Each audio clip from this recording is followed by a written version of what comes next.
첫 번째, 냉증 체크리스트. 두 번째, 냉증에 좋은 음식. 냉증은 만병의 근원이며 우리 몸의 건강 적신호입니다. 방치하면 더 큰 질병을 일으킬 수 있습니다. 아래 7가지 중 2개 이상 해당되면 냉증일 가능성이 높습니다. 냉증을 방치하면 더 큰 질병을 초래할 수 있으므로 전문 한의원에서 치료 받으시길 바랍니다. 첫 번째, 손발이 시리듯이 차다. 두 번째, 무릎이 시리다. 세 번째, 배가 차갑다. 네 번째, 여름에도 양말을 신고 잠을 자야 한다. 다섯 번째, 차가운 음식을 먹으면 설사를 한다. 여섯 번째, 실내에서 옷을 입고 있어도 몸이 차갑다. 일곱 번째, 여름보다 겨울에 지내기가 어렵다. 서양 의학에서는 냉증 자체는 병이라고 하지 않지요. 그러나 동양 의학에서는 냉증을 만병의 근원으로 여기고 인체 내의 크고 작은 질병은 모두 체온과 관계가 깊다고 하였습니다. 한량시 만병지원이라 한량 찬 기운은 만병의 근원이다. 병종 한중내라. 모든 병은 차가운 것에서 온다. 복온자는 무통이고 복냉자는 다통이다. 배가 따뜻한 사람은 아픈 데가 없고 배가 차가운 사람은 아프지 않은 곳이 없다. 동양의학에서는 이렇게 냉증을 심각한 질병으로 여겨왔으며 냉증을 방치하면 암, 고혈압, 중풍, 당뇨병, 갖가지 염증, 불임, 치매, 정신병, 비만, 위장병, 자가면역 질병, 자율신경 실조증, 우울증 등 온갖 질병이 생겨난다고 하였습니다. 특히 여성이 냉증을 내버려 두면 젊은 여성의 경우 생리불순, 난임으로까지 이어질 수 있으며 중년 여성의 경우에는 자궁근종, 난소낭종 같은 종양 발생 확률도 높습니다. 일본의 과학자들은 여성의 노화는 복부로부터 시작되고 복부의 온도가 1도 떨어질 때마다 신진대사는 12% 감소된다고 발표했을 정도로 복부의 체온은 중요합니다. 수족 냉증은 혈액순환이 원활하지 않아 발생됩니다. 심장에서 손과 발끝으로 혈액을 제대로 보내지 못하면 손과 발끝에 혈액이 부족해지고 자연스럽게 차가워지는 것이죠. 위장이 약화되면 건강한 혈액을 생성하는 것이 불가능하고 신진대사가 저하되어 혈액을 제대로 보낼 수 없기 때문에 수족 냉증 개선에는 혈액순환 개선이 필수로 이루어져야 합니다.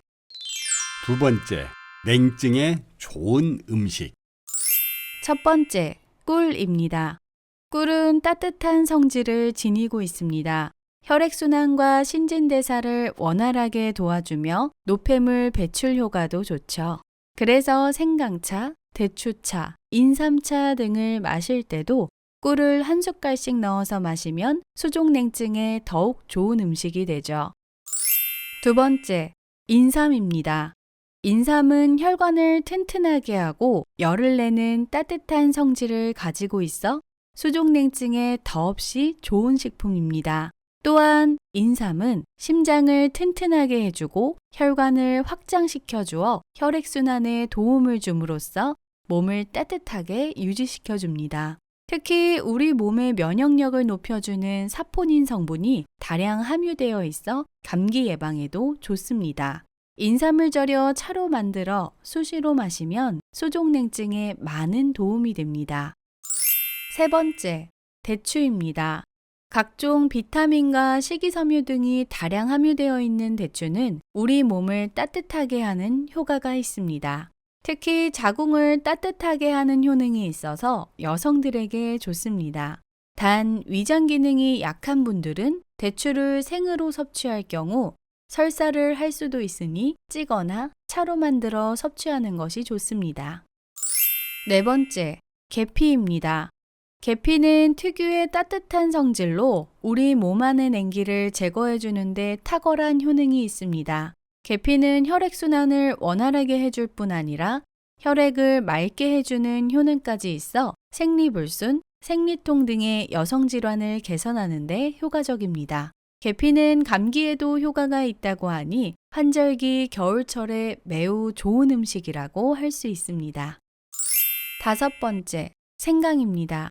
생강에 풍부하게 함유되어 있는 진저롤 및 쇼가올 성분은 혈액순환을 원활하게 하여 몸을 따뜻하게 해줄 뿐 아니라 소화작용에도 탁월한 효능을 가지고 있습니다.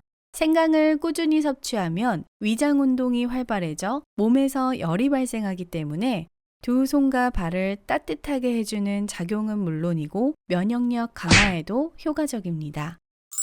6번째, 마늘입니다. 마늘은 항암식품으로 우리 몸에 좋은 것으로 잘 알려져 있습니다. 마늘은 따뜻한 성질이 있어서 수족냉증이 있는 사람들에게 더없이 좋은 식품이라고 할 수 있죠.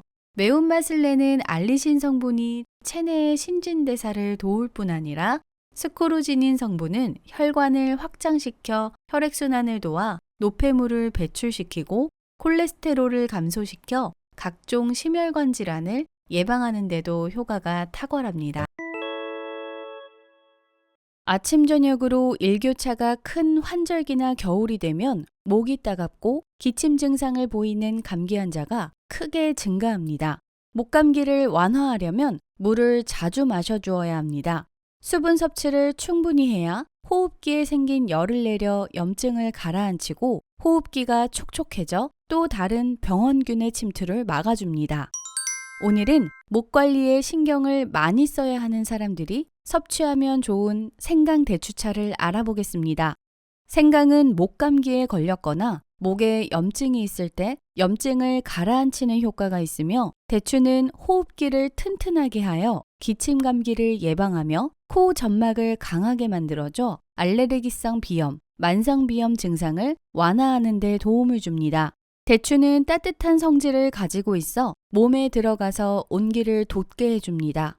체온이 오르면 우리 몸을 방어하는 면역력도 높아지면서 감기 등 바이러스 질환을 예방하는 데 도움이 됩니다.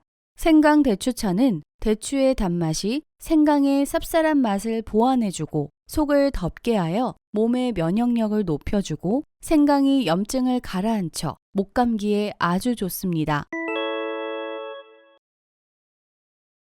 생강 대추차를 만드는 용량이 딱 정해진 것은 아니며 마시면서 개인의 입맛에 따라 가감할 수 있습니다. 씨알이 큰 말린 대추 40개 정도를 물로 씻은 후 잘 우러나도록 군데군데 칼집을 내고 생강은 서너 개를 껍질을 벗겨 얇게 편으로 썹니다. 준비된 대추와 생강을 물 2리터에 넣고 팔팔 끓이는데 팔팔 끓기 시작하면 중불에 30분 정도 더 우려내어 따뜻하게 수시로 드시면 좋습니다. 대추와 찰떡궁합인 감초 서너 개를 넣고 끓여주면 감초 특유의 단맛이 한결 먹기 좋습니다. 기호에 따라 잣이나 꿀 등을 첨가하실 수도 있습니다. 생강 대추차의 효능은 목감기 이외에도 많은 효능들이 있습니다. 생강 대추차의 효능 첫 번째로는 감기 예방과 수족냉증을 완화해 줍니다. 생강에 함유되어 있는 진저롤과 쇼가올 성분은 우리 몸에 좋은 다양한 기능을 합니다. 몸의 찬 기운을 밖으로 내보내고 따뜻함을 유지해 주어 감기 예방에 좋습니다. 또한 진저롤과 쇼가올 성분이 혈액순환을 활성화해 몸과 신체 내부가 따뜻해지고 혈압과 체온이 정상화돼 수족냉증 개선에 도움을 줍니다.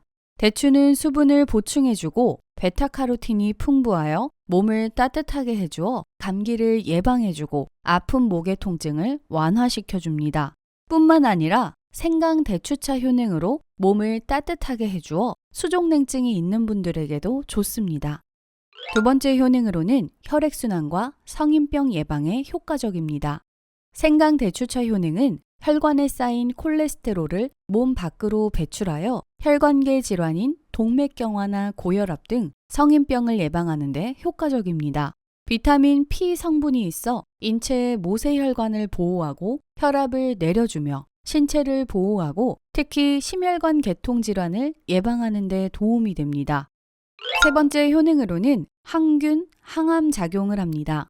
대추의 식이성 섬유가 발암 물질을 흡착해 배출해주며 생강의 진저롤과 쇼가올 성분에는 살모넬라, 티푸스, 콜레라균 등 살균의 효과가 있어 식중독을 일으키는 균에 대한 살균 및 항균 작용을 하고 항암에도 효과가 있습니다. 생강 대추차는 이 외에도 노화 방지, 식욕 증진 등의 효능들이 있습니다. 생강 대추차의 부작용인데요. 특별한 부작용이 있지는 않지만 과유불급이라고 너무 많이 섭취하게 되면 약간의 문제가 생길 수 있습니다. 예를 들면 몸에 열이 많은 분들의 경우 대추의 따뜻한 성질이 과하게 되면 몸이 너무 더워서 생기는 부작용 등이 있을 수도 있습니다. 또한 과량 섭취하면 대추에 들어있는 당류에 의해서 비만의 우려도 있으니 당뇨병 환자나 다이어트 중이신 분들이라면 섭취량을 조절하셔야 합니다. 하지만 이 문제는 너무 과할 때의 문제입니다.